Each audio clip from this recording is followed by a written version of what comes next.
হচ্ছে লরির পরিমাণটা একটু বেশি আছে। তো বন্ধুরা কেমন আছো তোমরা সবাই? আশা করছি তোমরা সবাই খুব ভালোই আছো। তো আজকে আরও একটা ব্লগ দিচ্ছি তোমাদেরকে। সেটা হলো এখন সময় বাজছে 9টা 5-10 হবে।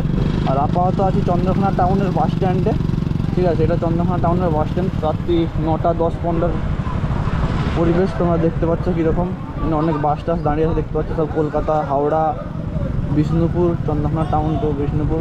তো আমরা 9টা 17 রাতেন বললো।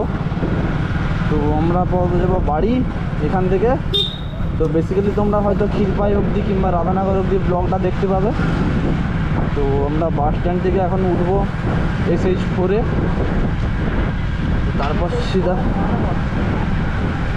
SH4 মানে কি স্টেট হাইওয়ে 4 সারেঙ্গা হাওড়া ঢুকছে। মাঝখানে দাঁড় করে রেখেছে কেন রে ভাই?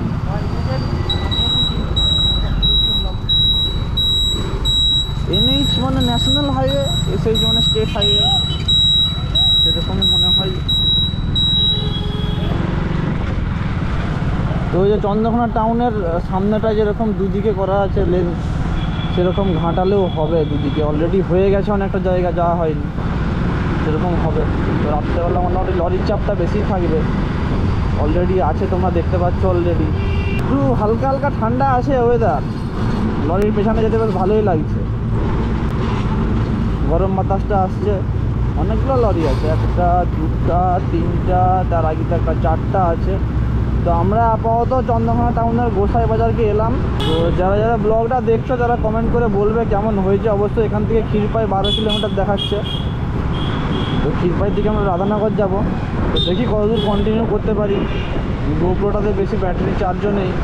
অনেক দিন থেকেই ইচ্ছা ছিল, শখ ছিল যে রাত্রেবেলা তোমাদেরকে একটা ব্লগ দেবো। রাত্রেবেলা প্রচুর ড্রাইভ করে থাকি, কিন্তু সময় হয়ে ওঠে না অ্যাকচুয়ালি। নাইট রাইড, মোটো ব্লগের ভাষায় নাইট রাইড। সেখান থেকে আমরা নতুন বাজার চলে আসলাম। চন্দ্রকোনা টাউন থেকে কিছুটা অবধি কিন্তু এই দুদিকেই ল্যাম্পপোস্ট আছে। তো রাস্তাটা তোমরা ক্লিয়ার দেখতে পারবে।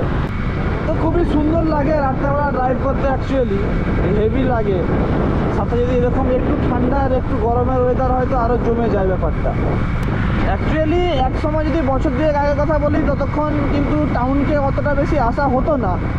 কিন্তু তারপর থেকে যবে থেকে ডিজে সেটআপের ভিডিও করতে আরম্ভ করেছি, তবে থেকে টাউনে আসার পরিমাণটা অনেকটাই বেড়ে গেছে। আগে টাউন সম্বন্ধে ততটা বেশি আইডিয়া বলো বা রাস্তাঘাট সম্বন্ধে ততটা কিছু জানতাম না। এখন অনেকটাই হয়তো নলেজেবল হয়েছে ব্যাপারটা। রাত্রেবেলা বেশিরভাগ এখন তোমরা হাওড়া বাসগুলো দেখতে পাবে। রাত্রেবেলা ড্রাইভের একটা আলাদাই মজা থাকে বন্ধুরা। তোমরা যারা রাত্রেবেলা বেরাও তারা জানো। তো আগেতে একটা বক্সের আওয়াজ এসছে, দেখা যাক। তবে আমাকে হেলমেটের কাঁচটা খুব ইমিডিয়েটলি চেঞ্জ করতে হবে, কারণ হেলমেটের কাঁচটা রাত্রেবেলা অতটা সুবিধাজনক দেয় না। যথেষ্ট পরিমাণ শোনা যাচ্ছে নাকি? শোনা যাচ্ছে তো জোরে বলছি, শোনা যায়নি? আরে কি আরো ঘোড়া তেড়ে তেড়ে বলবো এরকম করে? চারদিকের লোক ছুটে চলে আসবে। আমাকে ইমিডিয়েটলি হেলমেটের কাঁচটা চেঞ্জ করতে হবে, কারণ রাত্রেবেলা যখন গাড়ির লাইটগুলো পড়ে না, তখন দেখা যায়নি। জোরে চিল্লালে গলা বসে যাবে, এখন কাশি কাশি হয়ে যাবে। একটু ওয়েট করো, ভয়েসটা অন্তত তোমাদের জন্য ঠিকঠাক যদি নিয়ে চলে আসি, ব্যাস পারফেক্ট ব্লগ হবে। চলো আমার ঠিক করে বাঁ দিক দিয়ে এগিয়ে যাই।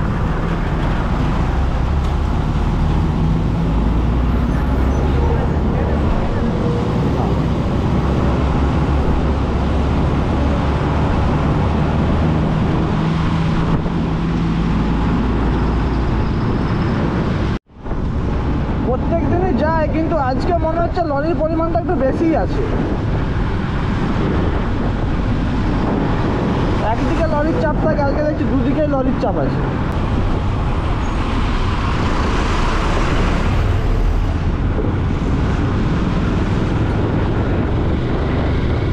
ও ভাই সাহেব বাচ্চেন,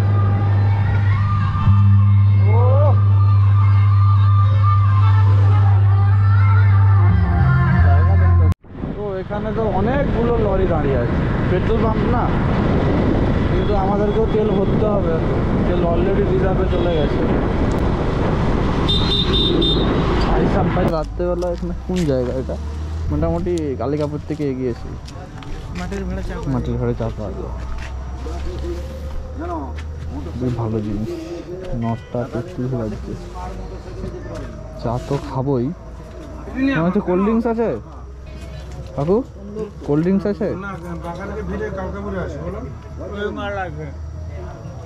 ওই মাল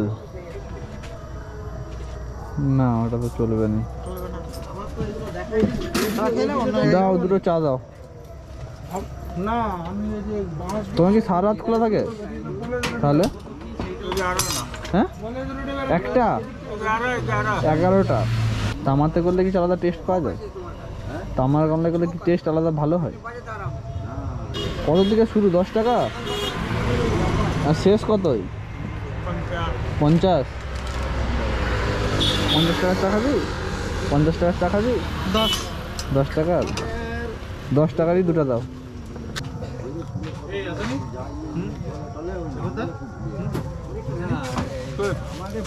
দেন ভাই।